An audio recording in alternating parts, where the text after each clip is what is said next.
Hello, everyone. Welcome to an unexpected podcast. We have a lot of lists to review for you today of various different stripes. I am here with Devin, Rainier, Matt, and Evan. We've got most of the crew here together. The main thrust of today's episode is going to be discussing the various lists that have been winning the Ardacon System Opens. So, for those of you who don't know, the System Opens are kind of like the flagship tournaments in places all around the world where the winner gets an invite to the Ardacon Masters tournament at the end of the year. And we've had, I think, 5 or 6 of them so far. So we're going to kind of take a look at who's been winning and, discuss any surprises that we see there. As is usual, we are going to start off with a list review from a listener. But before we go into all that, from a couple episodes ago, or maybe the last episode, I don't even remember. Time is an illusion. If you remember, we were talking about a charity tournament where you could essentially donate to charity to improve the stats of your heroes. And we asked the listeners what kind of crazy stuff they could come up with by adding extra wounds and fate to their heroes. So we're gonna kind of take a look at some of the submissions that you gave us for that, and see what crazy things you came up with to break the game. And I think we'll probably just do that first, right? So Evan, I believe you have the two lists in front of you if you want to give us a general sense. Yes, I will. So 1 second, I'm just going to share my screen. So I don't have the name for the first list on the document, but it is Fury Throw 2, in case you are interested. I feel like I should see a Balrog on these. Like 10 wounds jumping to 15. Just make that Well, so you could only ever max one per hero. So you could only do 1 wound and fate per hero. Otherwise, that would just be amazing. Could you imagine Sauron with like 10 extra fate? Yeah, right. All right, so from the good old Fury Throw 2, we have Azog's Legion with my father's absolute favorite model, Azog on White Warg with heavy armor, and of course, the Signal Tower. The Signal Tower. And with him, he's got just 12 Gundabads, one with banner. We can talk about that banner later. And then a Goblin Mercenary Captain with 7 Goblin Mercenaries. So I would assume that Azog has the extra wound and the extra fate. The Warg has the extra wound and the extra fate. All right, Though, Rob, I don't know if you can clarify that if you can do that or not. I don't He's think giving I it to all the can. lieutenants. He says it down there who's getting the. Yeah.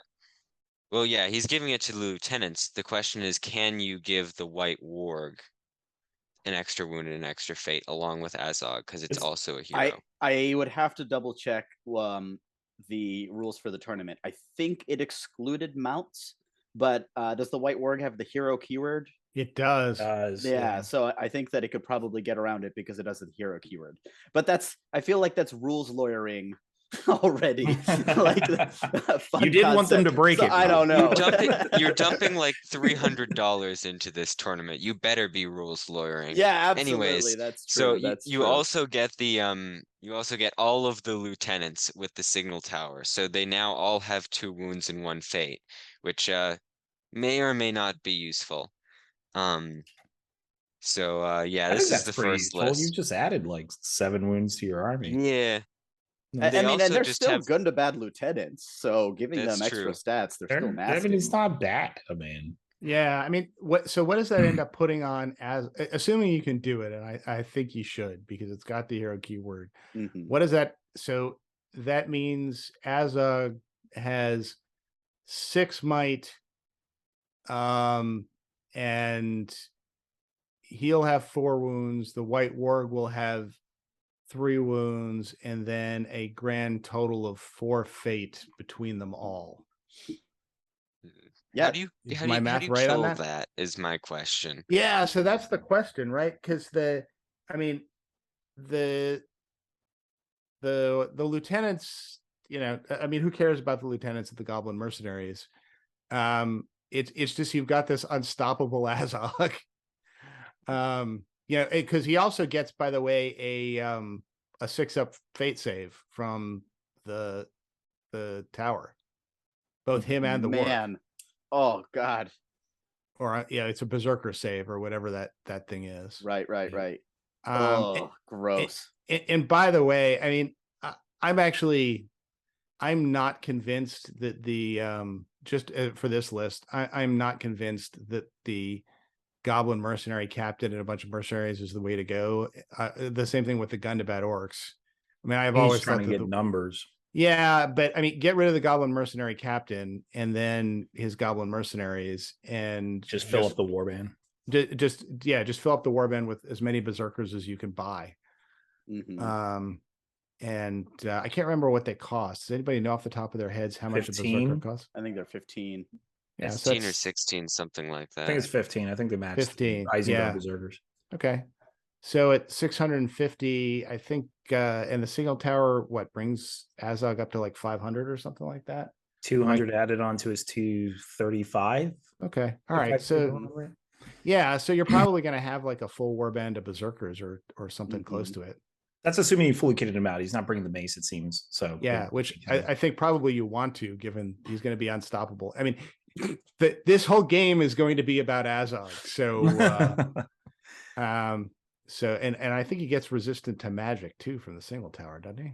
No, he gets Is that +1 courage, -1 across the board. Fury. Yeah.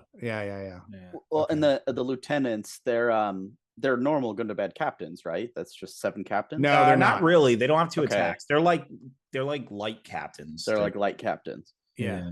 They're kind of like rangers. Okay. Yeah, sense. basically. They're And 1/1s.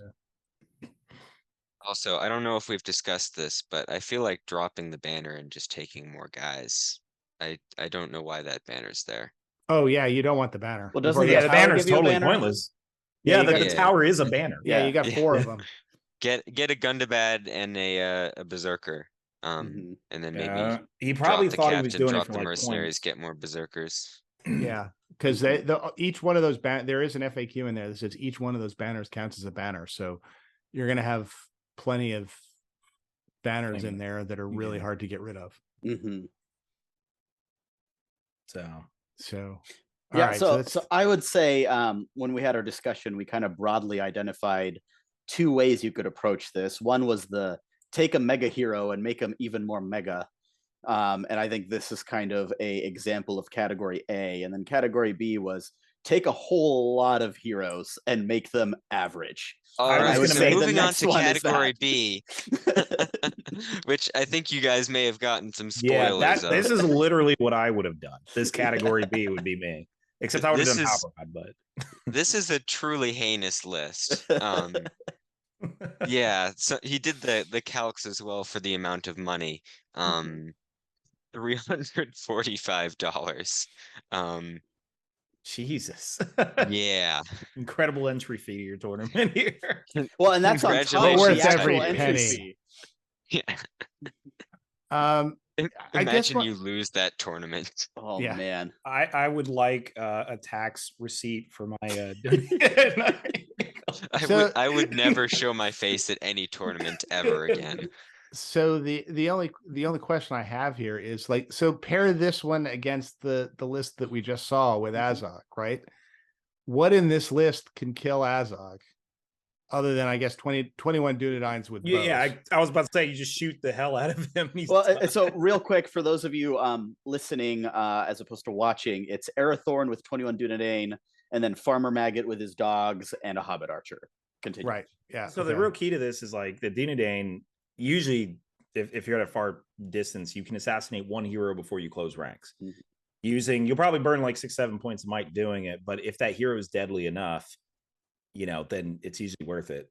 And yeah, you just blow a bunch of might, turning rolls into what they need to be. you blow all your bite killing. I wouldn't blow all of it because then your combat phase is going to be miserable. But well, yes, but if you don't kill Azog, he's going to slaughter the rest, and he gets into you. He's going to slaughter the rest of your army. that's true. Yeah. So So I think you probably blow all of them. Well, and I mean, if we're doing a straight 1v1 here, if you take care of Azog, you're fighting like 7 goblins and 7 Gundabads with your entire army. So even without might, you're in a pretty good position. That's because true. you're outnumbering him Right. like 3 Yeah. to 1. You have to kill Azog. Yeah. I think you spend spend every all of single them on point you have. And if you Yeah. don't succeed in doing it, because by the way, one of the tricks that Azog can do is to like hide behind the tower, use the tower as cover. So if you get the wrong scenario or the wrong positioning and you don't get a shot to kill Azog on the way in, I think you're going to be in some, despite all the extra wounds and fate, I think you're going to be in some serious trouble. But yeah, unfortunately, imagining Azog doesn't care about extra wounds and fate. My assumption is you're getting 2 shot groups in before he closes. Because remember, he has Heroic March too. So he's clearing massive distances. So even if you move away from that signal tower to maximize shots, assuming the scenario even allows you to do that, yeah, you're gonna have a real tough time shooting Azog down. Yeah, and also if you're playing Contest of Champions, you're dead. Yeah.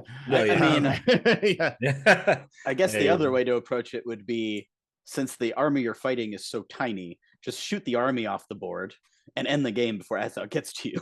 But you can try it. That's definitely with all that extra might from all the Dunedain, you should be able to clear a bunch of troops out, hopefully, and then Azog's going to have like 2 turns and hope he doesn't do it enough damage.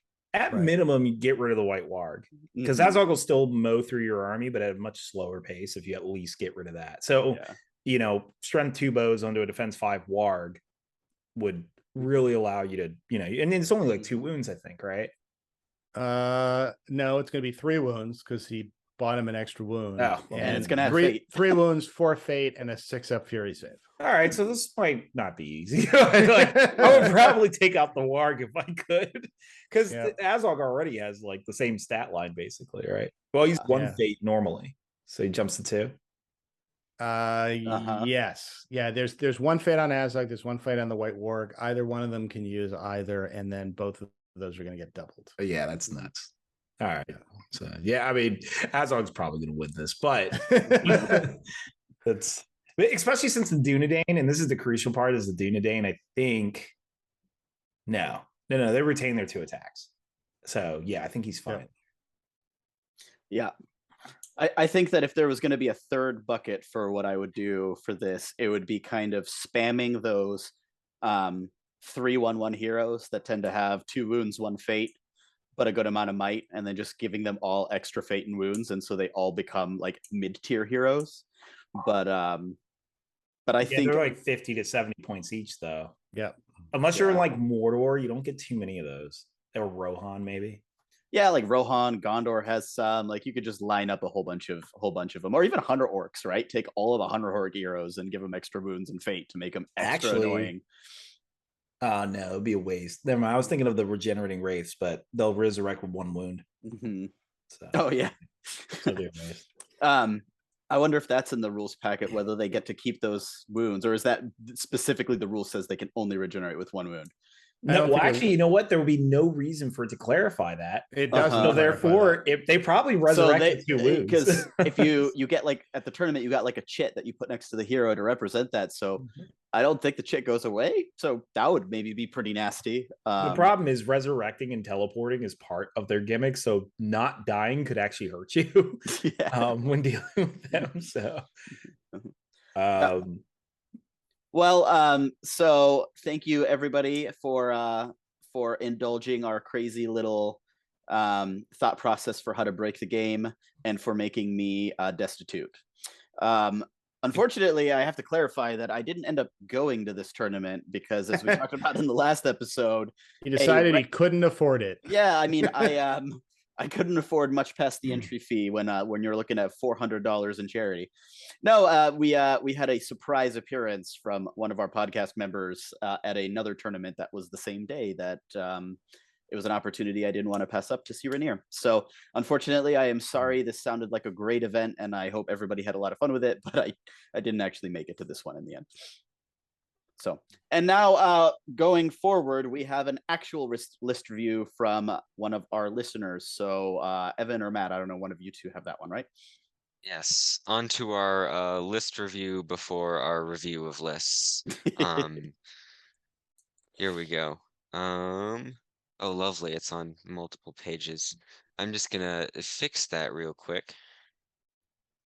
Seems like a Beautiful. reasonable thing to do. Okay. I don't have the name here, so It's a one of you Sam guys off the Frick. Sam Frick. Yeah. Um, One of the local players here in the general wider DC area. Lovely. All right.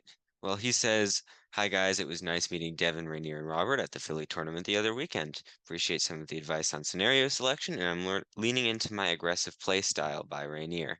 That said, I need some eyes on a 650 point list I'm tinkering with. While I can squeeze in both Elendil and Gilgalad in the 700-point list, economically it makes more sense for me to just run one of them at 650. Here's what I'm thinking. So he's got Elendil on horse with a shield. Good start so far. 8 warriors of Numenor with spear and shield, 1 warrior of Numenor with bow and spear, and then a captain of Numenor with horse, shield, lance, and heavy armor, 6 warriors with shield, and then Aristor with 1 warrior with spear and banner, 6 with shield, 4 with bow and spear. So that rounds out the 650 point list. We've got 29 models. It looks like 7 might in there and 5 bows in total. So thoughts on this list? I guess just to clarify, he was making some comments here. He said he was considering a high elf captain. And we can go into the why or why not we would not do that or would do it. But also he was, I guess, trying to make synergy for heroic combats with Elendil. With Aristor. So that's just some thoughts on why he was creating the list that he was creating. So go ahead, Rainier. I like it. I like one little thing that I would change off the bat is to kind of put your Numenorean spears mixed with the shield in case those warbands are like kind of separated. But I like it, and I remember our conversation from the event. Just go aggressive. I don't know. That's like if you guys weren't part of the conversation, that's all we discussed. Really, was just going really aggressive, throwing your opponent off, and not being defensive when it comes to scenarios. So I really like that Elendil's in there. I'm a huge fan of unnamed captain. So like Numenorean captain for the Rogue Marches I like. I see why you choose Aristor. I think he's a really underrated model and he does really well. He's hard to kill and he gets some cheeky fight 6 into there and whatnot. So yeah, I like it a lot. 29 models isn't a lot, but it's not too low considering you have Elendil who's going to do the work and kind of like break the opponent, probably kill 10 to 15 troops just off the bat and make the numbers go down. So I don't know, guys. I like it. I like the banner too because you can play in kind of like a defensive kind of everyone around situation if the opponent doesn't have any shooting, or you can play it aggressive with the captain heroic marching and Elendil going ham on the enemy. So I like it. I might play style wise do the captain on horse instead of Aristor, just because the duplexity of the captain can shoot, possibly dehorse the captain has a horse. Are we? He's talking about the high elf captain. Oh, the high elf captain. Oh, okay, gotcha. Yeah. So the high elf captain, and then that might add some killing power in it as well. So like a double heroic combat with Elendil and the captain would have a lance and kind of kill things if they win the fight, kind of like Elendil does. But I like it. I don't know. What do you guys think? Well, what are the heroic actions on Aristor? I think it's strike and either strike and defense or just strike. Okay, so either of those I would find it. If it's defense, then I would keep Aristor for sure. Yeah, because that's what I'm thinking. It's like you'll have a double march, so it's kind of redundant for an extra captain. So you're literally just taking it for killing power. Aristor, I've not played Aristor that much, but from my understanding, for what his points are, he actually does deliver quite decent killing power against like basic troops and such. With strike added in as well, it just kind of gives you a second option, so that way Elendil's not trying to do all the work. Though. Well, I'll look him up what he has, because that's the main thing I would think of is like I don't know that I want to lose those heroic actions he brings. Oh wow, flipped right to it. So he has heroic strike. So yeah, I mean, so heroic strike, I guess with a fight 6 hero, if you manage to surround another hero, he can actually be pretty intimidating to other models. Like he just adds a third threat that personally I think the captain isn't bringing. So I understand the captain has more potential to kill heroes. I mean, I'm sorry, troops based on his lance, but with re-rolling, I mean, I don't know what the statistics on it would be. 2 attacks re-rolling versus a mounted lance charging. I'm assuming the mounted hero is going to do more. Plus, you got more flexibility in that you have another horse hero, but I mean, that's what you have the captain for anyway. I don't know. I kind of feel like I would rather have the extra heroic strike. Yeah, once you say he has strike, I agree with you too.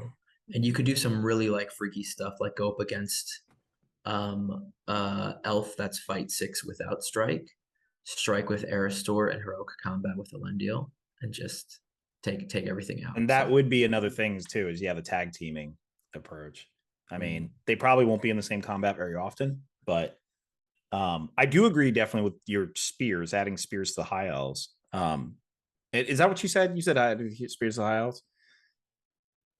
He said mix the shield and spear and shield Mix the Numenorians a shield little and more. spear. Yeah. Yep. Okay. Yeah. One thing is I've always so when you're putting high elves and Numenorians together, you actually have some real heavy decisions to make in the fact that do you want defense 5 or defense 6 in the front versus like which one, because it actually makes a big difference depending on what you're fighting. So yeah, and we had this discussion actually at the event also, and I don't know why, but I like the idea, and it's probably controversial. I like the idea of the defense 6 in front, just because when I see a list like this, especially without blinding light, I see the fight or the defense 5 as a weakness, and it can really dwindle down the numbers really quickly. How much is Círdan? I'm sorry, I just don't have my book with me. He's like, what, 80, 85? 90 or 80. He's 80. He's 80. Here, I mean, I'll look him up. Just because I think there is an option here to go, because 80. Those 6 warriors of Numenor will fit in Elendil's warband, and you could create a Rivendell captain and Círdan and put them in this list. That's one loadout here. If you're worried about shooting, if shooting's the meta, if magic's I ahead. would like to butt in that I recently played against sort of a similar 700-point list actually with both Elendil and Gil-galad, and my Avenger Bolt Thrower proceeded to kill something like 5 or 6 of the warriors before combat hit. Not a very common in an model army to fight, that's though. No, but it was exacerbated by the fact that because you have 29 total models, every model that you lose is going to hurt, especially with high value, with how valuable they are. So I think Círdan in either Aristor or a captain of Rivendell is a good shout. I think you still want to march in this, so I think you would go Captain Círdan Elendil. The other thing that works if you are in a magic heavy meta as opposed to a shooting heavy meta is get rid of the Captain of Numenor, get rid of Aristor, and just go Elendil on a horse with shield and what's the other guy? The other hero from Numenor. Isildur, right? Of course, right. Who could forget Isildur?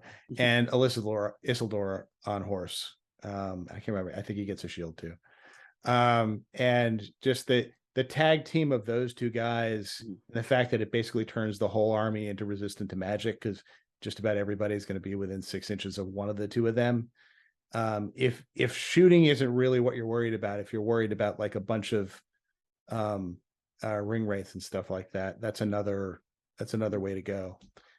You lose the march because you can't fit in the captain at that point, not at 650. I think you can when you go to 700. But I don't think it's 650 you do, but you can get Elendil, Isildur, and then basically full warbands for both of them. Yeah, so like I said, this is a player local to my meta. I believe he was playing Isildur and Glorfindel primarily, and maybe with Círdan in there before. And I don't believe he was having a lot of success with that, but I don't know. I mean, there's nothing wrong with this list, but when I see Gil-galad and Elendil as a possibility, every part of me is like, I want both the mega heroes, and I just want to yell Leroy Jenkins and run in there and kill a bunch of people. So Yeah. So that's a problem though, at like the little points or the low Yeah. points, because Yeah. we saw a lot of those double heroes at that event, and the guys were, a lot of people were bringing like in the 20s. Mhm. Right. And really, when you came, at least me, when I brought Dunland, they could have a mega hero, but it's like they can only cover like a 12-inch range of influence. And then when it came to the objectives, you just ignore them. So Mhm. I think, again, based off of our conversation with that, seeing so many of those mid, I guess, to large armies in the meta, especially in the US, I like how aggressive this is. And I think at 700, you definitely switch the captain of Numenor for Isildur, because Isildur is way too good for like how much he costs. But I think still at 650, 29 models is still a little low. To where if you go under that, Yeah, it's just going to be super difficult. At 650, if I'm recalling correctly, you can get Elendil, Isildur, and then you can basically get a 35 model army. Just Numenor, right? Just Numenor. Just Numenor, yeah. Might consider if he wants to go just Numenor, because that's 30 something models at strength 4, two beef sticks, knocking out and stuff. The problem that you have is you don't have the march, and you don't really have an answer to shooting, especially elven shooting that's killing you on 5+. So that's why I'm saying you have to think about the meta that you're in, and if everybody's going to be shooting at you, I think Círdan needs to be in this list. If nobody's going to be shooting you and you're going to be running into a bunch of magic, then having basically a whole army that's getting resistant to magic and one very resistant to magic heroes are nice to have. Yeah, I think when I look at this list, Elendil kind of does all the work, right? And if your opponent is able to successfully neutralize Elendil, I don't feel like Eristor is really going to be able to pick up the slack as a second threat, because he's on foot. Yeah, he's fairly killy, but like foot heroes are a lot easier to work around than having like another real mounted threat. And then the captain, he's not bad, don't get me wrong. As far as captains go, the captain Numenor is great, but again, like he gets to Horst, he's not much of a threat, right? It's one of those things where your whole army is essentially, it's a 29 model army that is carried by Elendil, and if they neutralize your numbers and or neutralize Elendil, I feel like you're going to run out of steam quickly, is my only concern. Yeah, it's hard. Like at 650, it's like a give or take, really, and it really matches really kind of screw you over, don't screw you over. So I don't know. I'm looking at just different things you could do. You could even, I don't know. I was just impressed at my tournament when I had 5 Dunland archers take out like a mass of dudes. Well, so I mean, you could even potentially drop the bows, because the bows and spears for the elves are like pretty pricey. If you just converted them into swords and shield, you'd get 8 points, then use the 3 extra points that you have. That's 11 points. You can add another model or decide to upgrade something. The other thing I'd recommend is also taking the 6 warriors out of the captain's warband, make him a single figure drop, and just put it in Elendil's warband. Just to like hide where you're deploying. Yeah, there's no reason to put 6 guys on foot with a mounted captain, because the mounted captain you can put anywhere and then move him wherever you need to be. If he's got 6 random guys with shields with him, then all of a sudden you gotta make sure that the army fights together in Maelstrom of Battle. You can't like use them as a diversion off to the side to make the guy think that you're gonna deploy over there, because you're stranding these 6 warriors over there. I agree with that. Yeah, I think that's a good play.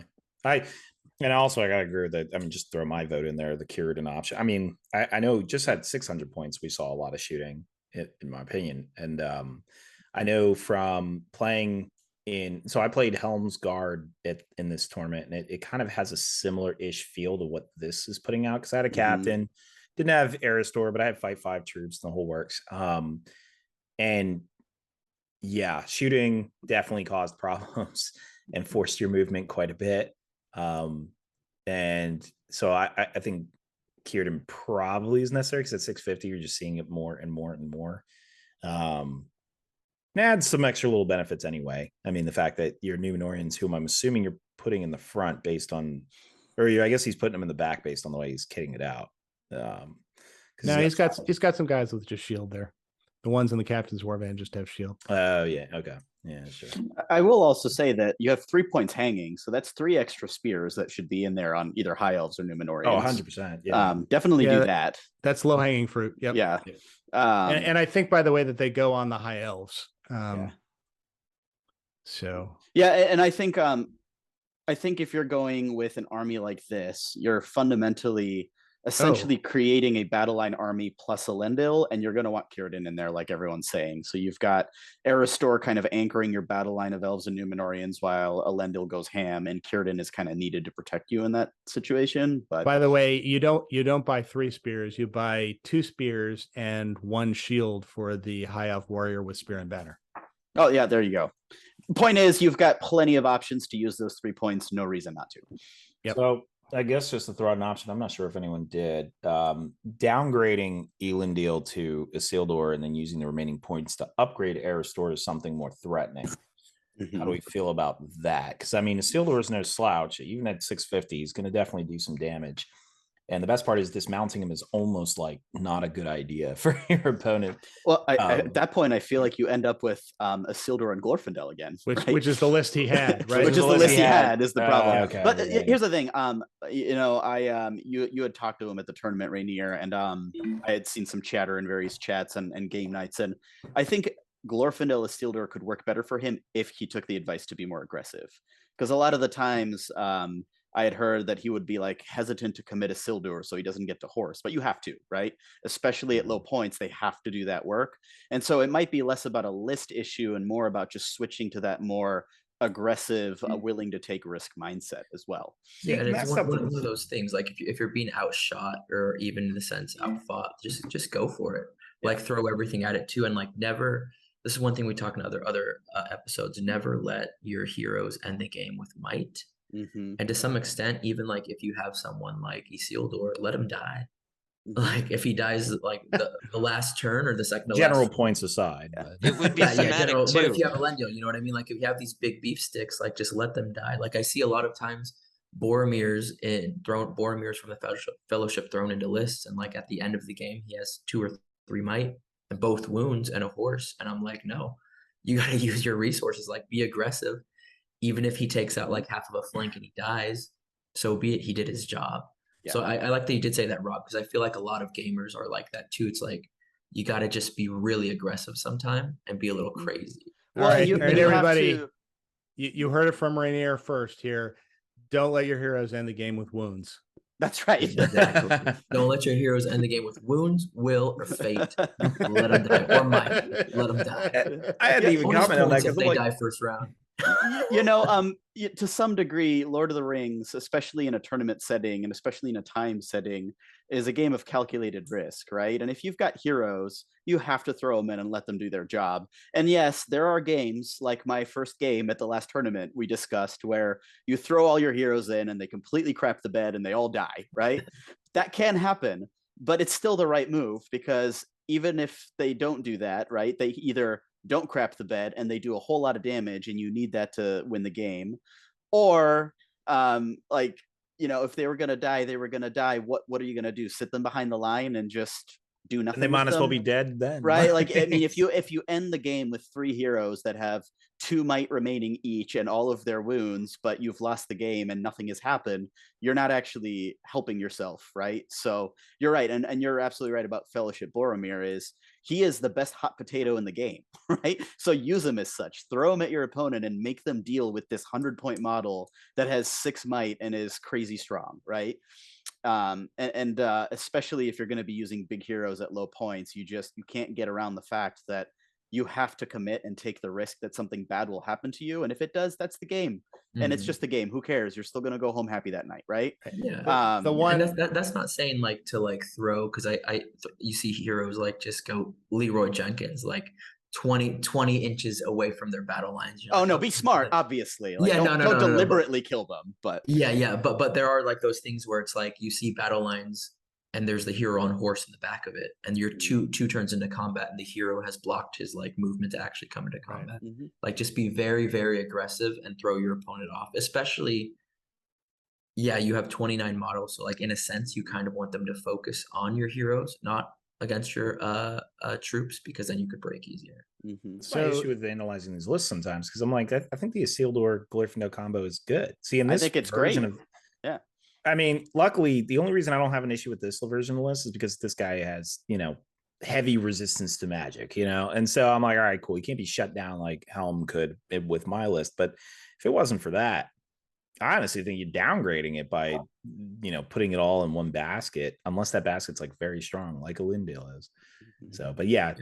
I think Elendil is very forgiving too, especially for someone that wants to, I guess, shift their strategy to be aggressive, and they're like learning how to be aggressive, or at least practicing being aggressive. Like, I think Elendil is a good like training wheels with like a giant Narsil sword that'll chop heads off. It's just he has to do a lot of work, because if he's not, because right here in this list, he's got to be the hero killer if like you deal in opposing Azog, but he's also got to be the troop killer too, and he's just doing a ton of work. So if you play him wrong, then like literally that's your whole list. So if this guy, if his playstyle is already not aggressive, then I don't see playing Elendil solving that problem unless he changes the way he operates in the game. On the other hand, there's nothing like the pure bliss of taking that big hero, playing them well, and just killing the entirety of the opponent's army just like on their own. And I think that's something you just like need to get practice with, taking those big heroes. And I think if you want to take that step into playing more aggressive, I think that's a great way to do it. Yeah, I think there is a finesse to it where you start to intuit what is the acceptable level of risk for the probable outcome, and that just takes some practice with some of these big heroes. And I think for the purpose of learning to play aggressively, and even though you're probably going to run into some bad matchups, I would just do Elendil Gilgalad and take the two big heroes and just go in there and and learn how to not get them killed and have them kill more stuff than kills them, as much as possible, and then start to wander into some nuance of, well, yeah, don't do that at 650. Don't do that at 650. If you're gonna take that approach at 650, stay with Isildur Glorfindel, where you can have a decently sized army and figure out how to use those two. I mean, one thing to keep in mind, because we're talking about being aggressive with your heroes and sticking them in and stuff like that, the way not to do that is to stick your heroes immediately into somebody else's hero that is big enough to kill them. Yeah. Yes. That's, what you want to do is you want to stick your heroes in either against troops or against small other crunchy heroes that you can reliably kill, or even if you flub, aren't then going to take you out. You're basically coin flipping if you're gonna like say, all right, I've got my Elendil, I'm going to commit him into Azog. And because somebody's going to come away from that fight really unhappy, and there's a 50-50, at least a 50-50 shot that it's going to be you. So that's not the way to be aggressive. The way to be aggressive is to use them against things that can't kill them. Well, I mean, the ideal is to throw them in heroic combat and kill like 8+ troops a turn, right? That's exactly what you're looking to do. You don't want to throw him in against Azog, heroic strike, have him copy it, and then it's like, I wonder who's going to win this one. Let's flip a coin. And then, if it comes up tails, Elendil's dead, and so is the rest of your army. Well, I kind of like heroes like Aristor in the list. I mean, I know Kieran's going to be necessary here because of the meta, but Aristor just being allowed to do that heroic strike, which is, I actually wish he had heroic defense to be a little more of a doorstop instead. But having that heroic strike allows you to wear down. I mean, a hero like Azog probably won't care that much. He has too much might, but most heroes out of 3 might are going to really be annoyed burning it on an 85-point hero. Yeah. So, and I like Aristor for that reason too, because it's kind of like Aristor can heroic strike up with a banner and potentially just delay their mega hero. And then you with your mega hero and the captain, if you do bring him, can go ham. And it's going to be like, let's see who can kill each other's army quicker. Aristor will kind of subtly stop it for 1 or 2 turns for the opponent. And in those 1 or 2 turns, you get the upper hand and kill it. The thing is, Aristor will kill your horse. Like, Yeah, for sure. for He will 100%. wound you too. Yeah. He'll wound you. Like you like go in with like an Amdor or someone, and you're like, I'm gonna kill this little guy, and you're like, oh shoot, he killed my horse and wounded me. What the crap? And He's got like 4 correct attempts. me if I'm wrong. His elven daggers are elven made, right? So he's gonna get the elf blade roll elven off. made at fight 6 natural. Your hero strike. Throwing weapons too, because he's got throwing knives, right? Yep, he's got throwing knives to really, also re-roll. He's really cheeky. No, Yeah. we all went around. We're like all these plans. We're like, no, just take your list. No, I mean Aristor is great. There's nothing It's just wrong the with meta. Aristor. He's just going to get shot up. Is the problem? I think that's the problem is he's on foot, right? And so if you are not experienced with him, you might have trouble delivering him where he needs to go. Yeah, right. And that's the thing too, because at the event we went to, it was very unique in the sense that it was an hour and a half. Mm-hmm. It wasn't 2 hours. So shooting armies were kind of they did not benefit where they usually would at a low point tournament, because you had to just get there and fight. But yeah, I don't know though. I don't know. I feel like you could still like get there with your high defense or something. I went against Woses, against Ted Kansu's Woses, and sometimes I just got to be aggressive. I didn't even have Rogue March, and I just went straight into it. Lost 2 or 3 people because he rolled poorly. Bless, but like even if he rolled really well, I would have lost maybe 5 or 6. But then you just take combat and you're super aggressive. Mm-hmm. So it's I possible. think the theory here is that the casualties you're taking are not as severe as the casualties he's taking. No, that's true. That's true. How many figures did you have in your army, Rainier? 42. Yeah. So I mean, so you have 600. You have those figures to die on the way in. And but I don't know. This army doesn't. I would advise, because I don't know, a lot of times we build lists to like stay away from rangers or stay away from Lorien or stay away from the shooting. And sometimes it's just like play your list and try to get good at it. And as you play, you can like kind of, what's the word? Change it up. You know? I don't think anybody builds well. I don't think anybody smart builds a list to stay away from the shooting.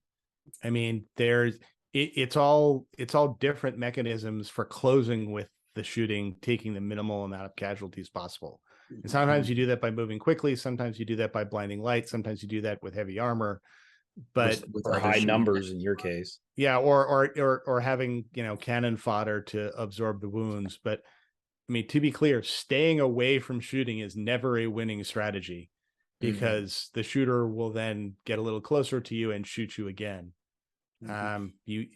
If you don't have your own shooting to counter his shooting, you must close. And the question is, what's your strategy for doing so and still having an army once you get there? That's where I'm kind of almost wondering if 5 bows. See, like the thing is with your 42 models, Rainier, you have 42 models. Most of them you didn't care about the casualties because your most effective troops are actually anti-shooting anyway. And so, you have 5 bows that could go in a shootout with people. And you had some success with that a little bit more Some than average. cheeky success at times. Yeah. So very just I think it was like the highlight of my army weren't my Crabane or my horsemen. It were those 5 bowmen who killed Boromir. But statistically shouldn't have happened. Yeah. And so what I would say is just with this army, which can be shot down by strength 2 bows because of the Numenorian heavy part of the list. They still need 6s to kill them, right? With strength 2. You mean strength 3 bows, like elf bows? I mean, yeah, normally the shooting I'm worried about is normally elf bows. Like, unless I'm dealing with like massive fire or something like that. Strength 2 bows, yeah, this list will probably suffer like 2 or 3 casualties, which means I would do Aristor. But if there's any chance I'm going against an elven list, and I have a couple fears there. Number one, the opponent matches my fight value, which is already a problem. And then if they shoot any of my casualties out with these elven bows, you're kind of going list against list, because most elven armies have an Elendil light of their own. And so they're kind of, matching you. And now your troops have to put in more work. And you have strength 4, but theoretically your opponent will have shot 4 or 5 models off the table or more.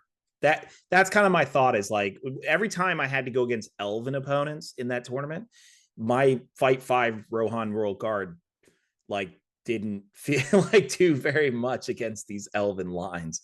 So that's something that like is just on my mind, is like if he fights elves. But which are going to, because they're everywhere. Yeah, they are everywhere. So, and I just would assume now in every tournament you're going to go against them, except at Nova, where instead it's just armies of evil everywhere. But But anyway, so I guess as a recap, we're all a hung jury on this one in a sense, but sounds like we're either saying putting Kierden, which it seems like most of us are kind of going that direction, but there are merits with Aristor.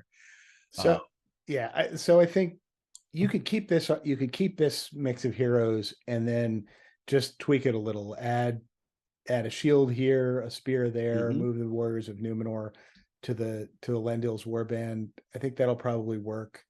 Should he even bother having bows? Yes, I think a few, yeah, and I would say that too. Like even like my tournament, just having 5, like they really could make a difference, or like dehorse someone. But I think as a teacher and seeing what you want to do and work more aggressive, I say keep these heroes, just so it forces you to play aggressive the next tournament. And then if you decide, shoot, I got shot up and I hated that, you can bring Kurdan, or if you decide, hey, I want 2 real big beef sticks, go back to Lendil and Gil-galad, or vice versa. But I think based on our conversation and what you've been saying, I would say try something like this, and just play aggressively. And I think that's not bad advice, because this list is solid. Like I don't think any of us think the list doesn't work. Yeah, and Last Alliance as a concept for list building in general is solid. It's kind of hard to go wrong with it. So keep playing around with different hero mixes, but I mean the concept is solid. All right. Well, I think we've analyzed this list and the comment in general to quite a high degree. So hopefully if you appreciated this feedback, then maybe you'll incorporate some of the stuff. Maybe you'll change up your play style a little bit. We'll see. So let's I would do move on. Arwen and a Stormcaller with Linder as my general. Wait, it's 650 points. Sold. So how many points are Stormcallers? 60. I'm kidding. 60. We're not actually gonna go that route. You take Arwen, you take 9 Stormcallers, and that's your army. And you go to a take her on tournament horse where and they can all something. have extra fate and wounds. Done. Yeah. And you're like 40 points down, but who cares? I just knew Rob said it's hard to screw this up, so I was like, challenge accepted. Yeah.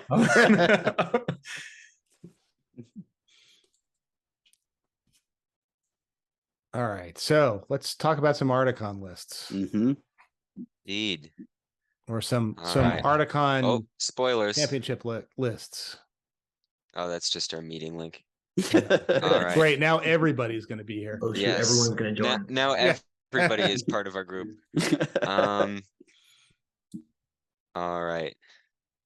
So Ooh, I Here always we see the have- Dutch flag, guys, and I'm like, the World Cup's coming up, so like everything's gonna be orange in the next couple weeks. yeah, let's. Oh my let's God, it start is with coming the- up. Oh, I got to get my jerseys out.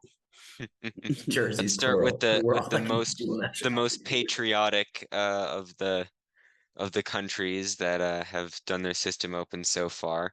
So we have Keith from the US. So we did already analyze this list in our Nova review. So I think we did. We kind of did. Yeah, let's do a just touch short over one. it really briefly. Yeah. Okay. So Suladan, all the stuff. 5 riders, king, half and 15 half trolls, and the kings have camel, shield, war spear. I love everything about this list. And I Yeah. love Yeah, I love all the Mahout Kings and all the half trolls. I think it's like when I saw this playing at Nova, I was like, oh my gosh, like I would play that in a heartbeat. It was really good. Maybe throw in a couple more dudes for more numbers, but this is terrifying. I mean, your camels and kings have to definitely put in work, but just the heroic combats around the kings, like just mowing through enemy lines. There's 3 of them too, so it's like Yeah, you get a lot of opportunities for that. what is that? 15 half trolls and 5 serpent riders. Like, what do you even? Yeah. What is that? 10, 20. The numbers I would say though are a little low for what I would hope for objectives. You have to be a good player to play this list. Like you can't. Which I assume he miss was this. because he won Nova. Yeah. Like it, but it's very interesting. I mean, I don't know how much more you could change about it. I mean, really, it's just the heroes needing to do a lot of work, and the half trolls are just enough of them to hold their own and cause problems as the heroes like run around just crushing everything. And then Suladan, I assume, is staying central to the army while the kings, do whatever they do. So Yeah, it's a pretty neat list. We all gushed about this, on the ground as we were watching it succeed and afterwards, and it's a great list. I also think that it's a really great pick for Nova specifically, because the Nova terrain boards tend to be pretty heavily terrained, and that tends to neutralize shooting and create like fighting lanes, right? Which half trolls and camel kings love to do. So that was a really good call, just knowing that you're going to be going to Nova and that it's going to be a really good list for the event as well. Yeah, I think that's a good point. Just in like both of our little small conversations, we've already talked about local meta and local terrain. I think take all of what we're saying with a grain of salt, because we have kind of like a United States perspective of the game and whatnot. So like if you switch it up, you know what I mean, based on like what you see. Well, yeah, actually, you have to. Yeah. From a state's perspective, another thing we dealt with was a large amount of evil armies, and the evil armies have trouble against half troll terror. So and a lot of evil armies are defense 4, so the camels are even that much more dangerous. Yeah. So, low defense. So yeah, you can mow through a lot of, especially since you saw a lot of assault and Lothorian. I don't know what he fought, but they're going to mow through goblins pretty rapidly. All right. So I guess what do we got for the Italian one? All right, let me actually take a look. So one thing I'm interested in is Italian. So one thing I want to look at is what were the actual rules for the tournament as well. Yeah, make sure we're not dealing with anything creative. All right, so SBG singles Italian team tournament. I believe that is the main event, right? Yeah. And it looks like it was 500 points, 4 games, and it's very much, it looks like it was Ardacon style, where you have teams of people that kind of compete individually, but then also as a team. But the important thing is 500 points. It looks like 500. Oh wow, yeah, 500. Wow, that's small. Yeah. Well, I mean, not bad for Ardacon tends to be on the smaller-ish side of the point level, so it's not. And yes, it does have the Ardacon rules of you can't play against other people you come with on your team. How many points did you say? 500 points. There's unless this no is way. Unless this is a lot in absolutely different... no way. Yeah. My 650 point list had 37 models. This has 36 and the Keeper of the Dungeons. Here, I guess just as a quick, like Azog's what, 165, and he's on the white warg, so that adds an extra 50 right there. Yeah, this is 500 takes this points. podcast. He's at 290. The Italian champion was 500 points. Maybe this is the tournament I'm looking at, because I'm just going through what's been posted on the Ardacon page. Maybe it's not the exact same tournament, but 15th SBG final, 4th Italian SBG system open. That sounds correct, right? Actually, guys, this might actually be fine. This is nuts to say, but as I'm sitting here pointing it out, go ahead and point it out, Evan. Like, do a quick.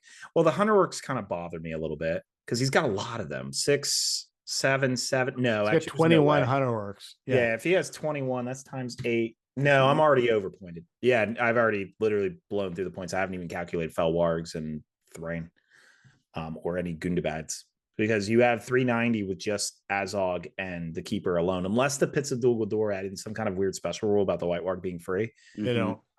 Well, then I'm at 390 with that, and then now add in the Hunter Works, that's another 168. So all right, so presumably it's not the tournament that presumably it's not, or that was written incorrectly and it's like 700 points or something, right? That's also possible. Okay. Yep. So the Pits of Dol Guldur is a really tricky legion to play against that has been kind of having a resurgence lately around these parts, with the the ability to I will move first no matter what your rules are. And the damage that could do with Azog. Well, he only does it once, right? He only does it once, but if you do it right, he only needs to do it once. Yeah, it's all you need. And you can't heroic move around it at all. It's like right. It's just like he says, you call it and you're done. So it's actually better than planned here, because it doesn't just give you priority; it actually totally blocks. So I just want to make that clear for any listeners who haven't played this. Yeah, and the other thing that's really scary about this list is Azog on White Warg getting free heroic combats, which is absolutely terrifying. Well, and especially given the meta, it's often forgotten, but the whole army gets resistant to magic too, right? It does. Yeah. Because the necromancer's shielding them. Mm-hmm. So this army, yeah, with White Azog and the White Warg with that, I mean, especially at lower point levels, you have a lot less that can threaten his defense 5, which is probably the crippling weakness of Azog in this list. But you know, the sheer amount of Hunter works when you have an entire 2 attack army plus, you know, this is good numbers. I don't know what it is. We're gonna assume 650 points is probably what this looks like. So he's sitting at a pretty good healthy amount of numbers considering Azog can do so much work and he has a keeper dungeon and a Hunter work captain. So he's got a lot going on. Thrain the Broken is also like pretty interesting. The fact that he's a deployment drop, which he's a totally irrelevant one. So that's actually a really good ad in my opinion. So he's a deployment drop, and he's also useful for being like, you know, the random hero that you need to protect or whatever, because you can put him all the way at the back of the board, and you know he'll wander around back there and be useless. But you know he's a useless guy that the other guy's got to kind of march across the entire board to try and get at.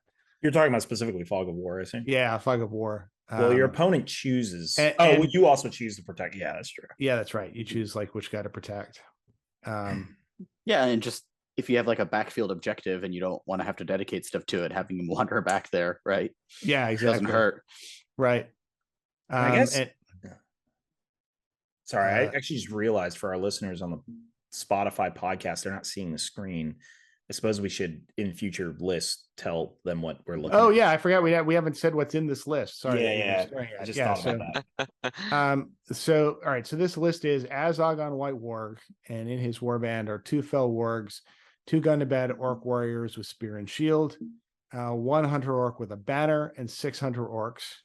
Curious why that hunter orc ended up with a banner rather than the Gundabad orc warrior with spear and shield, but there it is.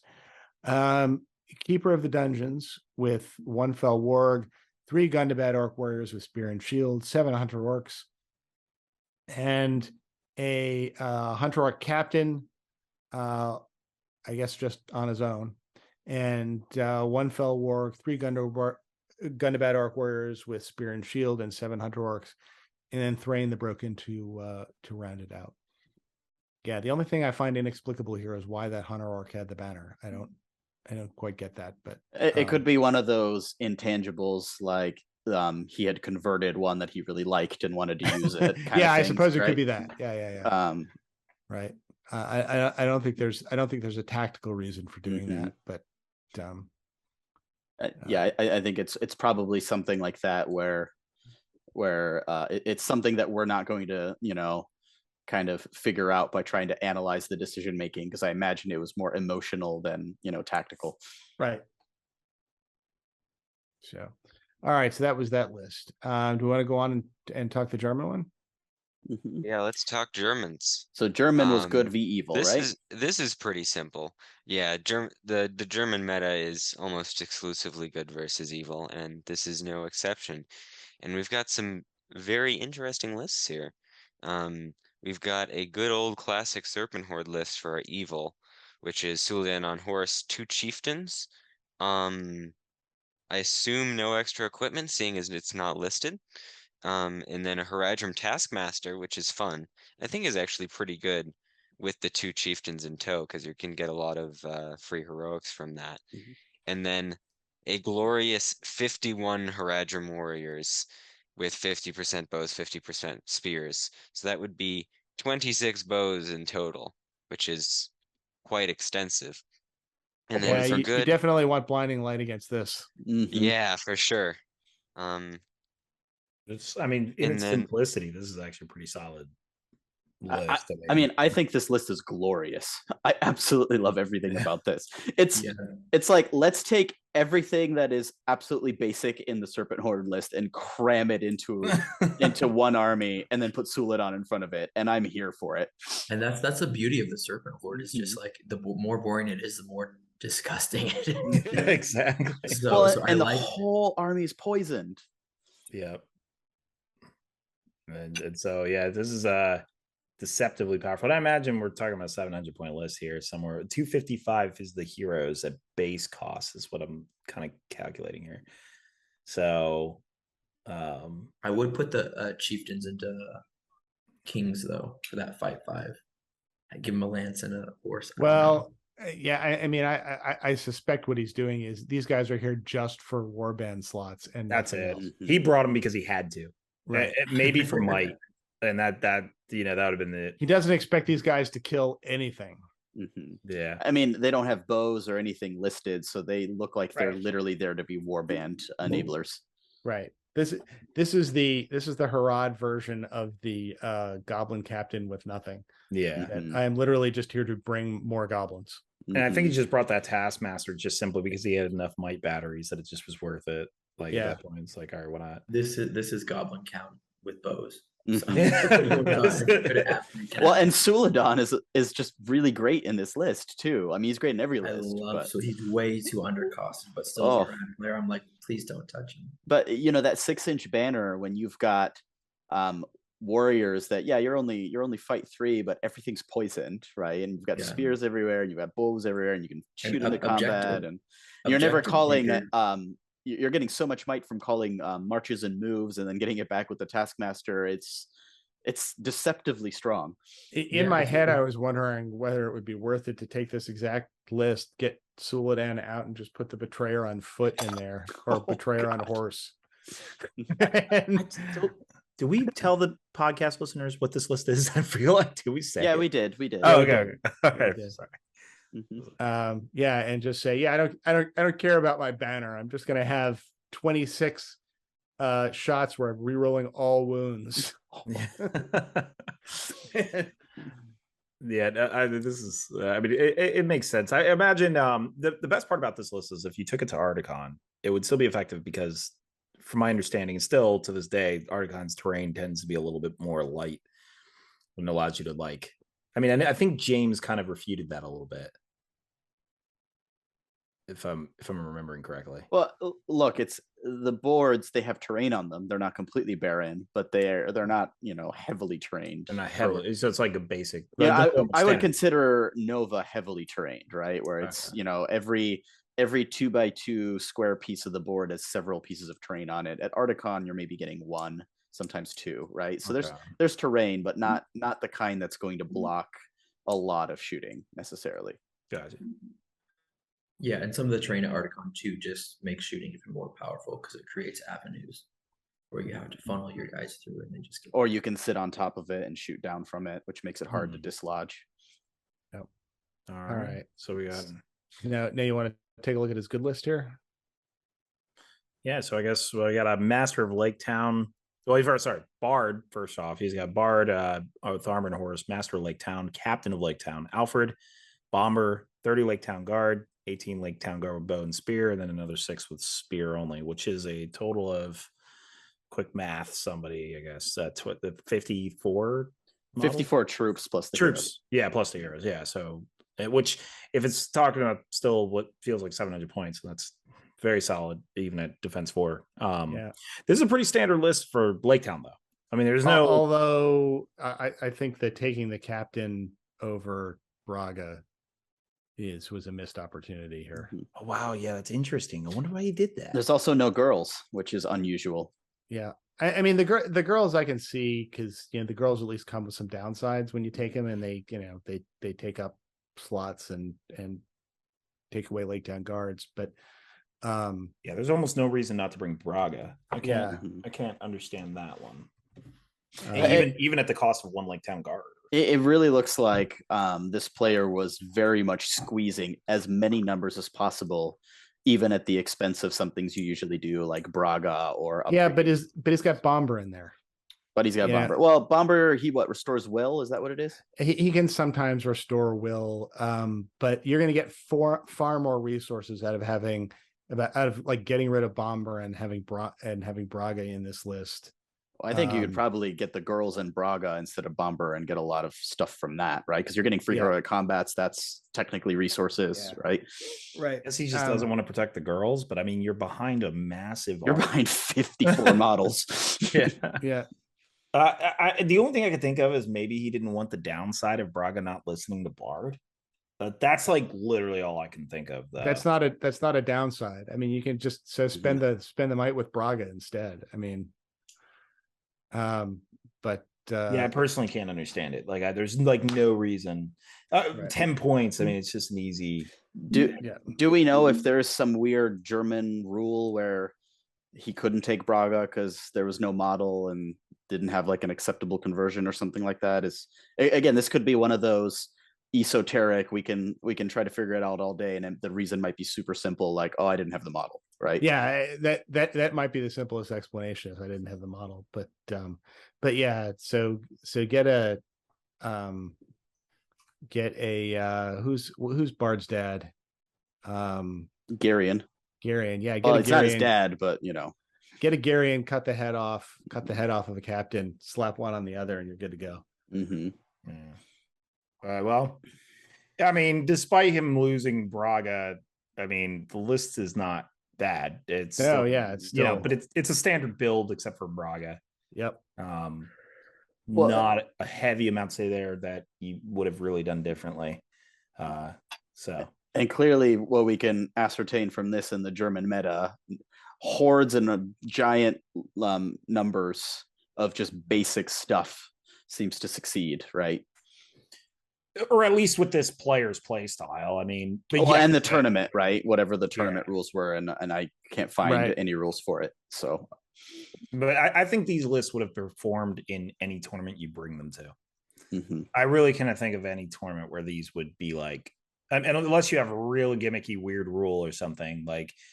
I mean, these slot in well into almost any point size from ranging from 600 to 800. And literally, it's a very easy, just continue add numbers. Mm-hmm. So it's large amounts of shooting in both of them, especially obviously the Serpent Horde, but that's kind of its thing. It's almost equivalent because you have Bard, and it's an easy thing to forget. But he's got 18 shots in one, he's got 25 in another. Mm-hmm. With Suladon not having his bow and all that, so with Bard having 3 shots, you're almost equivalent in shots. In fact, well, I guess because of the poison, I would say the bow shooting from the evil army is slightly stronger. But otherwise, I would have said having Bard with 3 bow shots, it kind of almost makes it superior. Mm-hmm. And the 3 bow shots from Bard are strength 4 too, which is awesome. Strength 4 with a might battery. Alfred's in the list, and he's got Bomber rebuilding himself. Mm-hmm. So he's probably blowing that might pretty quickly. Yeah, that's why you have Bomber, right? Because the will he gives. That's why you regenerate Alfred, but you regenerate Alfred. I have to say, I've tried that combination, and the amount of time it takes that assembly line to work, with the fact that I think Bomber only does it on a 4+ anyway. That by the time you get Bomber to give a will to Alfred, and then the next turn Alfred gives a will to somebody else, it's usually like 2 or 3 turns in before this even starts to pay off. Mm-hmm. And it's just, I don't know, I never found it was worth the points you were spending on Bomber to get this done. I gotta agree with that too. I've tried to abuse the whole Alfred with Gandalf or Bomber or whatnot. Bomber's too expensive, and it's like about 2-3 might a game is really all he's max giving, unless you get in some really lucky rolls. It's not a lot. So yeah, in the previous edition, before there were updated the There and Back Again book or whatever updated the Lake Town list, I used to do that with Gandalf and Alfred, but not since. Well, back in the day, something about Alfred was stronger. Oh yeah, you could give might to anybody. Yeah, so you could give might to anyone. So then it was really... But back in the day, we're talking 6 years ago now, right? Yeah. So yeah. Otherwise, he's just a hero with 2 points of might for 45. So, but, all right, let's see what Norway has.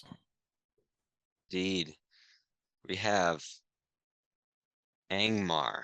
It's an unusual faction. They don't usually succeed in tournaments. Personally, I don't have much experience with this, so I don't have much to say. But we've got King Crown Horse, some orcs, some dogs, some specters. Well, this is actually okay. He's got it spread across. I was like, when you say some, you're not even kidding. It's 3. Yeah, it's 1, 1, 1, 2. It's 5-man war bands. Yeah. So Gullivar, some orcs, and a Spectre. Well, Captain let's on Warg. Yeah, I was gonna say read it out. So just so the folks who aren't looking at the So screen can know. so King's Warband is 1 shield, 1 spear, 1 bow, 1 dog, 1 Spectre. And the Witch King has Gullivar. Crown of Morgul and horse for those keeping track. we're gonna assume his build out is pretty standard. I don't know what it would be, but it's usually 3-10-1. Yeah, I was gonna say, are we to take this that he didn't put any stats on the Witch King? 'Cause No, that would I be think- unusual. I think that Yeah. would be fairly strange.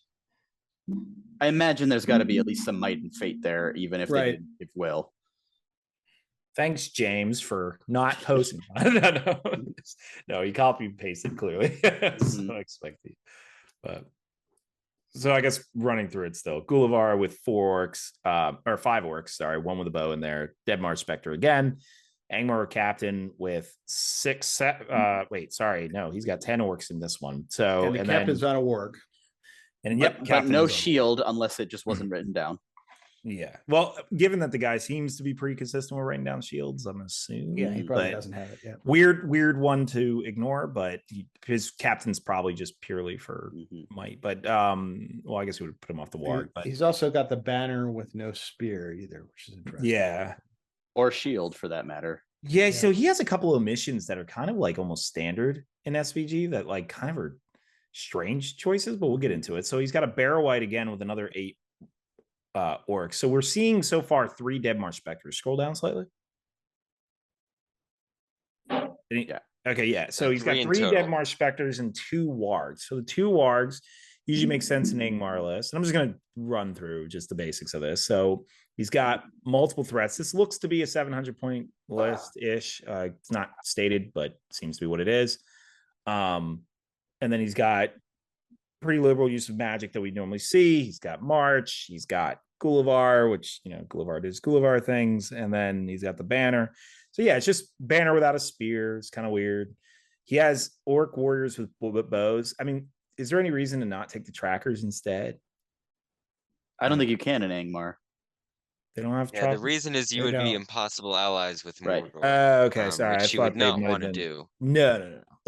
I thought trackers were in this list, so sorry about that. So 3 Deadmar Spectres. I mean, otherwise it's pretty standard. It's an Angmar build. So I mean, Evan, I don't know if you're seeing something other than that, but I mean, seems pretty legit. Just looking at the numbers 10, 13, that's 23, that's 7, 30, that's 8, so 38. Yeah. So it's got pretty good numbers. I assume this is 700 that's what we're going with. because it's got the Barrow White in there. Seems pretty solid. I'm not a huge Barrow White fan, but They're still yeah. But Yeah, others are, They do and it's they fair. do their job. Yeah. Yeah. They add on extra terror, which is always great. And obviously this worked well for him. So I think it's a very solid Angmar list. Yeah, I mean, it's kind of hard. Like people have been building Angmar just like this for a while now at this point. So at this point, Angmar, unless you're doing something creative, it's a pretty copy paste off of what you're seeing win tournaments, which is usually Gullivar, Witch King. Hence, we're assuming 3 might, 10 will, 2 fate, whatever, Witch King, because it's been seen over and over again. So this is about as standard as you get. Except for maybe 3 Deadmar Spectres is a little unusual, but I mean, that's not a bad thing. I would say any more than 3, it starts becoming slightly egregious, but Well, there's 3 sculpts for them, so yeah, one of each. So, I don't know if a tournament champion picked it for that reason, but we can go. I mean, we've seen some stuff that could not have been picked for any reason other than, yeah, I like it, so yeah. So I mean, yeah, I think for any player out there listening, this is the way you build, with some maybe slight variation if you want, but this is pretty much how you build an Angmar list most of the time. I know that there are other builds out there, and I understand Kylie one with, the Tainted, and there's some where Barrow White spam. There are, of course, other ways to build it, but this is probably the most consistent one that I've seen. And we're going to see a slightly different build next when we go to Sweden. Indeed. we've had Yeah, one this is a Angmar, fun but what one. about more Angmar? Yeah, this is all mounted Angmar. Ooh. So So this is very Witch different. King, yeah, Witch King on Mhm. Felbeast and Gullivar, and then Orc Captain on Warg with Shield are the heroes, and then we've got 3 Spectres. So we're looking at the same pattern there. And then looks like for 13 Warg Riders with throwing spears and shields. And then it looks like, is that 4 Warg Riders with bows? Yeah, it looks like 4 with Yeah. bows. This is an interesting build. It allows you to kind of hit where you want to, because these specters don't need line of sight still, I believe. So they can hide behind things and just drag units out. And then the best part is, like, you can grab it with a compel or whatever, and you can launch Gullivar and the Witch King into all kinds of stuff. And you basically almost ensure you're always getting an alpha strike. And the best part is, using that tactic, you can end up hiding in combat from enemy shooting.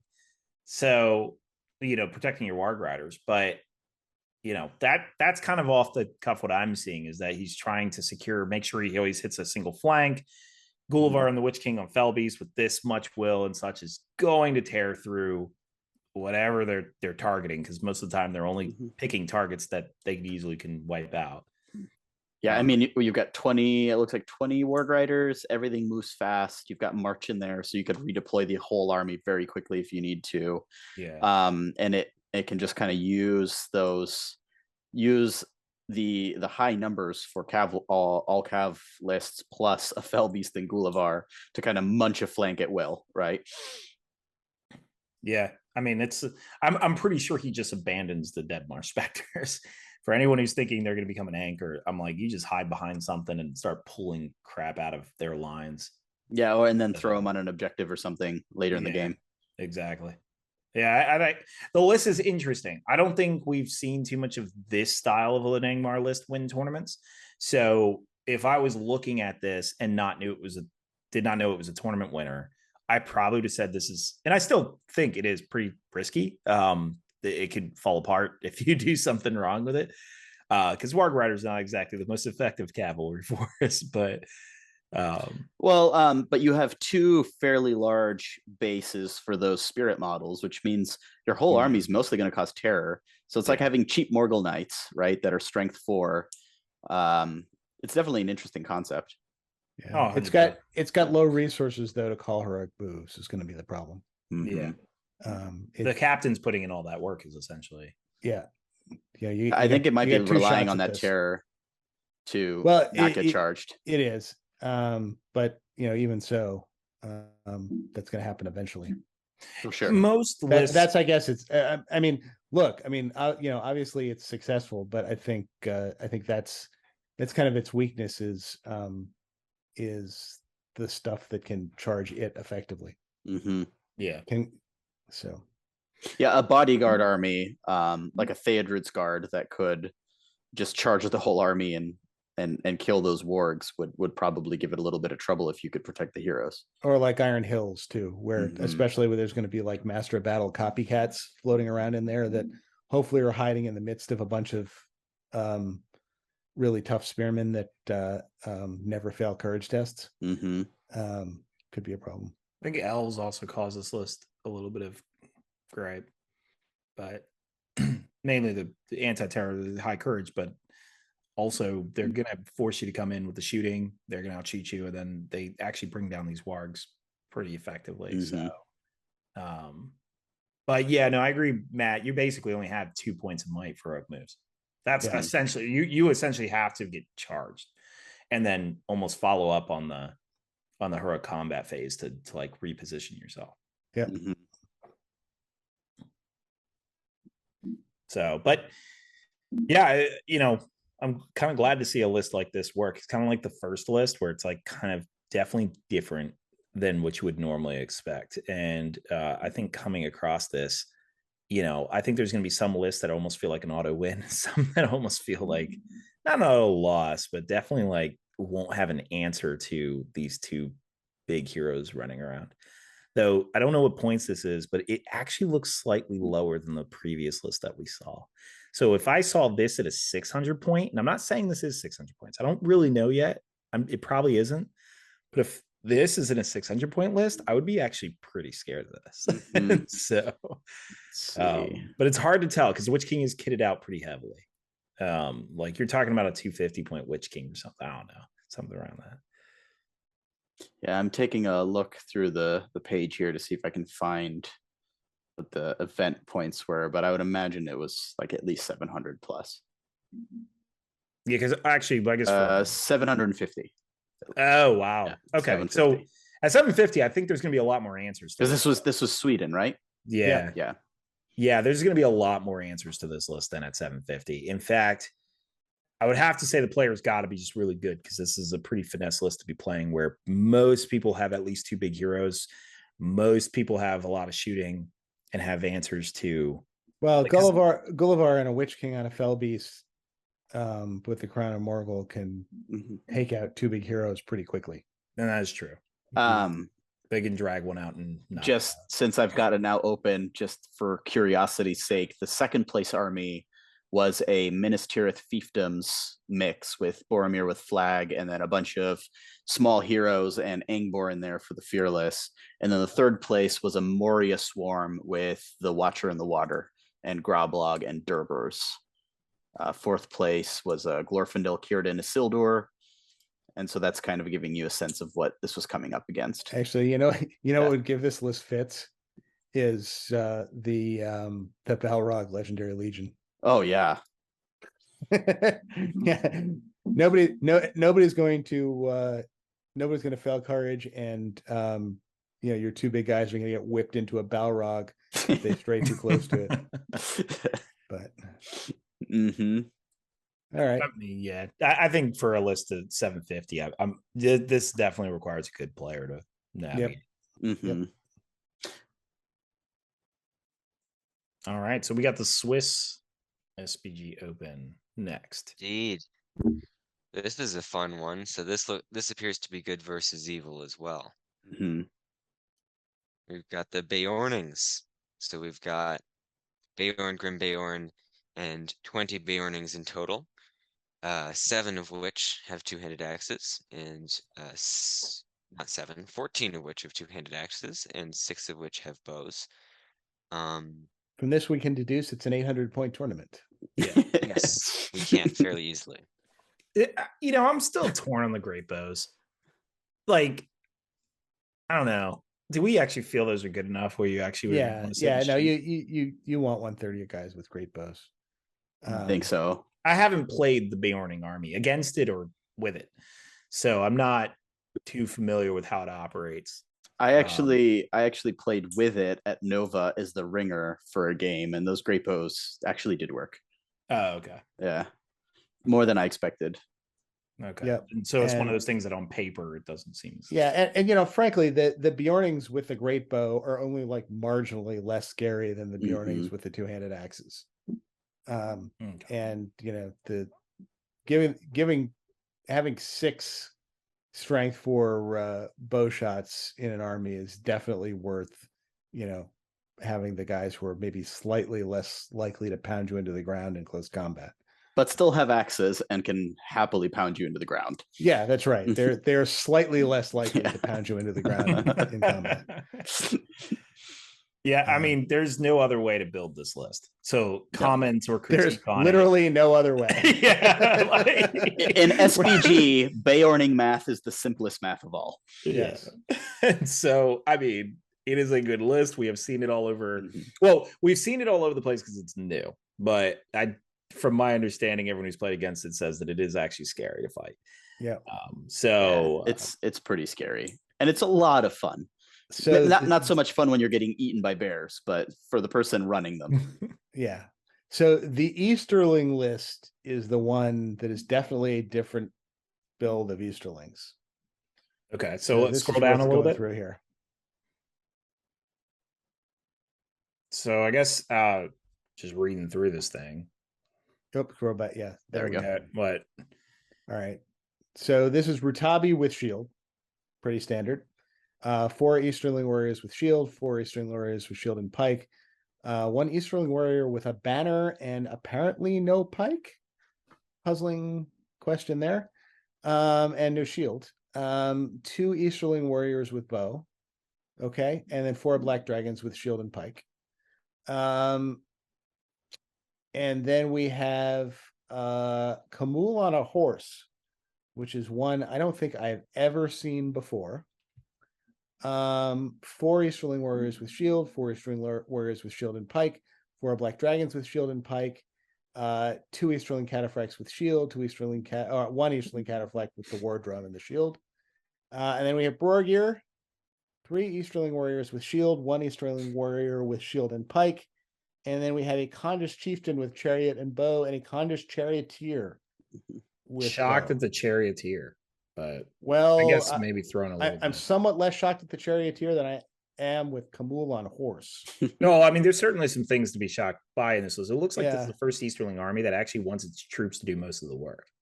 And, Well, yeah, I mean, that's what this looks like to me. I mean, yeah. It's a everything very seems- grindy army. yeah, the Camul on the horse sounds like a magic user. That's like the primary. Except that his casting sucks, right? He's not one up. disagree. He's one up on all of his casting rolls. It's that went 130 points on Camul on a horse is just a head scratcher. I don't know what that's about. I mean, yeah. I mean, unless he just really wanted magic and he really wanted double casters in this, and he also didn't want to spoil his army bonus, so Camul's the only guy. I mean, honestly, dropping the charioteer and maybe even reconfiguring slightly the list to get him on a fell beast. What do we get? Even just with the charioteer alone, it's 26 points right there that he's devoting to that. So like, you just need, 14 more points to get your fell beast. I don't. Yeah. Or just go with Amdur at that point, right? Because I don't know if he pulls his weight as just the caster.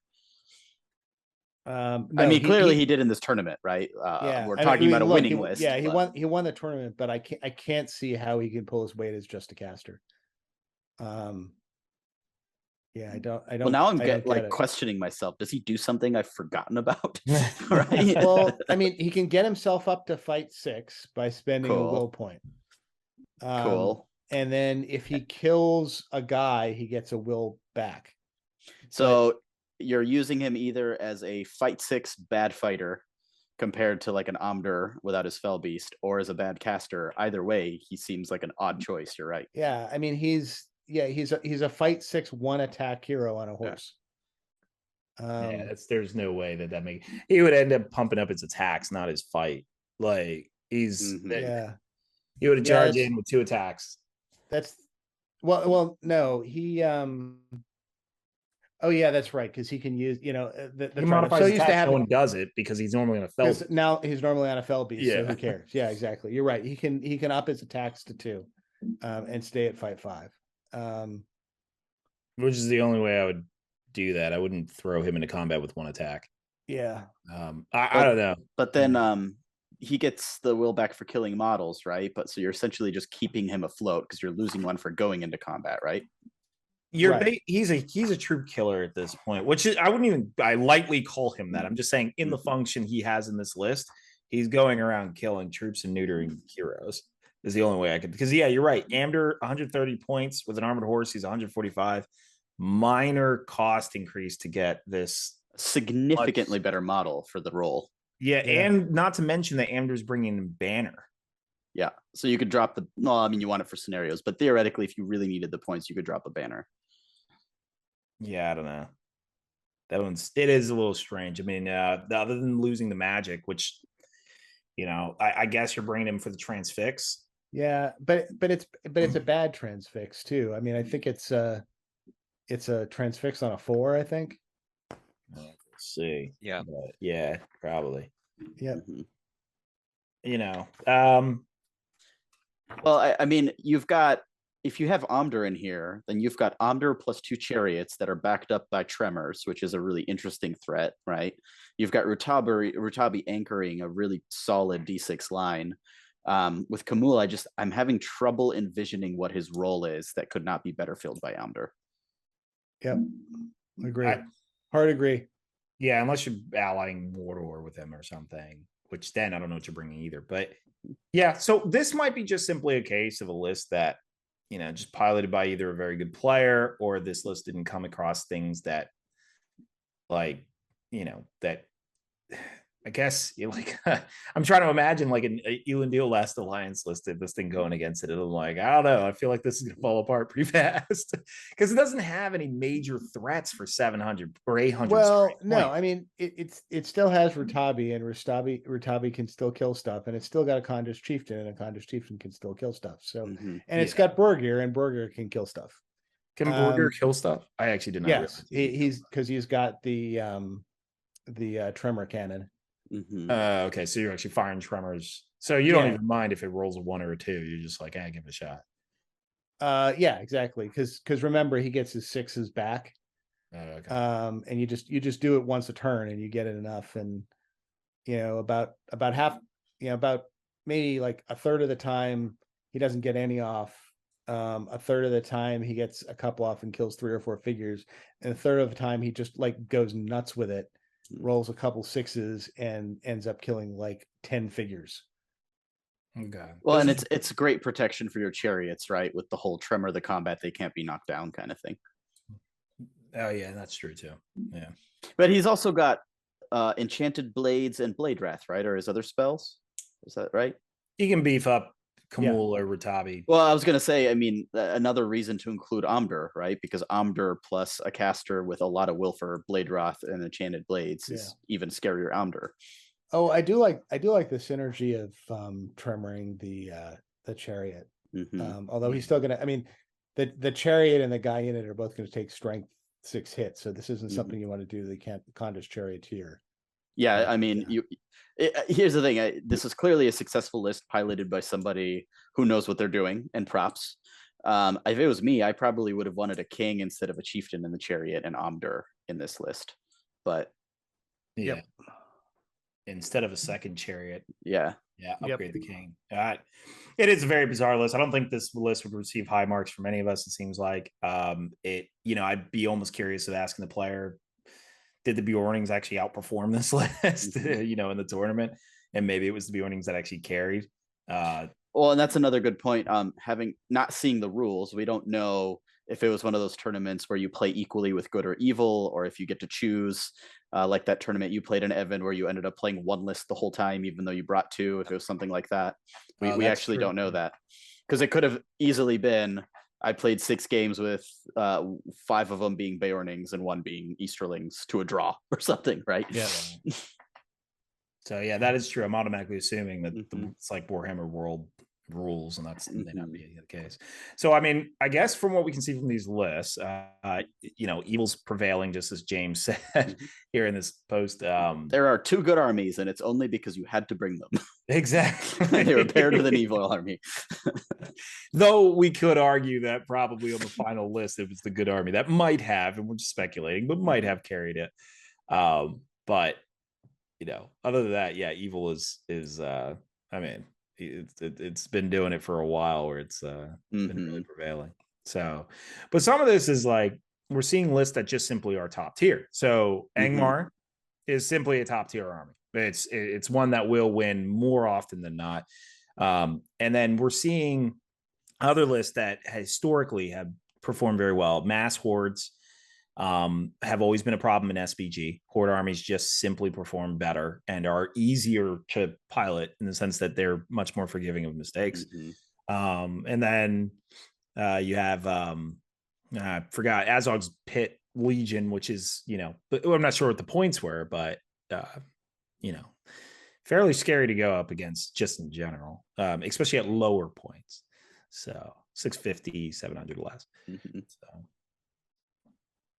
So all right. Yeah. Evil continues to seemingly dominate the top tables of international SBG from this particular sample set anyway. Yeah, and so do legendary legions too. And by the way, I almost now think of Angmar as a legendary legion at this point, because it's red allies with everybody else.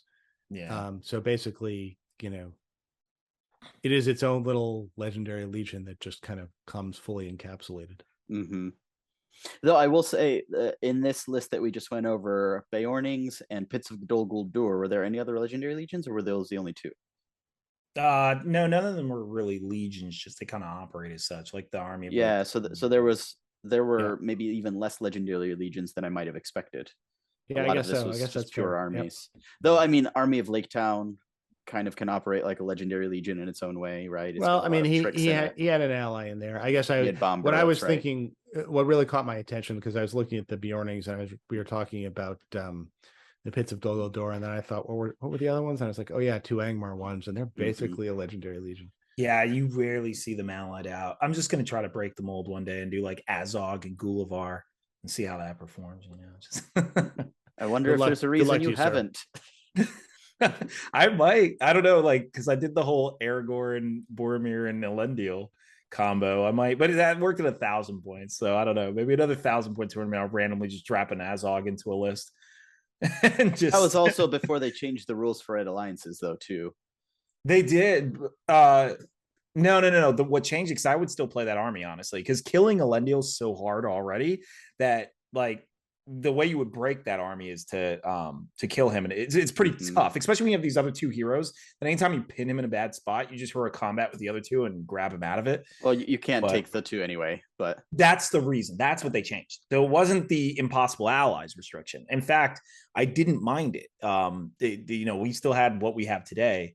So going forward, what you'd have to do is bring one hero by himself with just he's really hard to take down, and Azog is the first thing that comes to mind. And well, couldn't you do something like Dane on Sausage, LSR, and Elendil now? Because Dane is hard to kill too. Dane, LSR, and Elendil. You'd have so the problem with that is you'd have like 3 targets for breaking me. Well, you'd have troops behind some of them, assumedly, but well, you wouldn't want too many because if you kill, like, let's say I bring like troops with Dane, well, now all you have to do is kill a few Iron Guard, and now I'm broken, or not Iron Guard, but Dwarven, troops. So the impossible alliance, what it is you don't want to bring anything with them. You just want them to come by themselves because now to take advantage of breaking me, you have to kill that model. Yeah, but you need some troops to fill up points, right? At that point. Well, yeah, I guess we could experiment. So at that point, I would just put a bunch of Iron Hills dwarves with Dane that sit there being D8 and hopefully not dying while the heroes run up and kill stuff. I want to do a podcast episode where we analyze how we would bring 3 mega heroes and ignore or actually, how would you ally Angmar to break it more? I don't know. But every time somebody figures out a way to do that, it gets FAQ'd again, right? Well, and honestly, for the best, because that's just odious.